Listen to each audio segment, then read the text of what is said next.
Summoning Crossroads aims to help you to decide who to summon, or not summoning at all. Rule of thumb. You only consider to summon if you have enough resources to get at least one pity for the hero. Please save at least 170 summons before summoning. I do not encourage gambling for luck. Klimt is the only hero who can break shield, dispel and reduce healing at Pleasuro. At level 2-1, he gains a stack of mana when he casts his skill. This allows him to be able to use in any color team as long as you cast his skill just once in a turn. You should consider summoning Klimt if you are 1. Free-to-play players. 2. Plan to get Klimt +1 or higher in future rerun. For budget players and middle power players, if you are not planning to get Klimt +1 now or in future, and you have invested a lot on other color, you may consider not summoning Klimt. For high power players, you should consider to get Klimt. 1. To put on defense with red meta team to counter Poseidon. 2. He can just pair with any color team to deal with the shield effectively.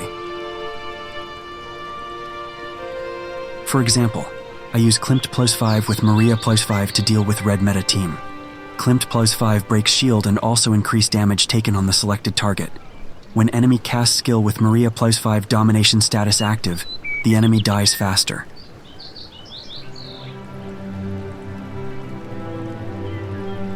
Rosamia, when paired with Apollo and damage share hero, she can deal a lot of damage. However, you need to know the mechanic how Rosamia works with Apollo and damage share hero. When pairing with Apollo, the damage share must be active in order for Rosamia to gain 5 stack of magic trick, so she can unleash magic pursuit on the selected enemy every time an ally casts skill. So if the damage share is broken, you need to first cast skill to activate the damage share first, then only you cast skill of other heroes. You should summon Rosamia if you 1. Have Apollo +5 or plan to get Apollo +5 in future. 2. Plan to get as high awaken for Rosamia for this or future rerun. 3. Invest on her weapon and get 9/9 badges. 4. Know how the mechanic works with Apollo and damage share hero. If you have Apollo +5, even low awaken of Rosamia can deal very high damage, if you know how the mechanic works. Edjona was a monster when she first released. She can still summon minions when she is unconscious last time. However, now she cannot summon minions when she is unconscious.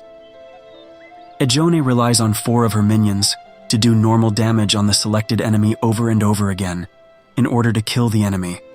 In other words, if her minions are unconscious, keep dying or get their attack stat reduce, the damage will not be effective. Generally, you need to carefully select the enemy for Edjona to attack.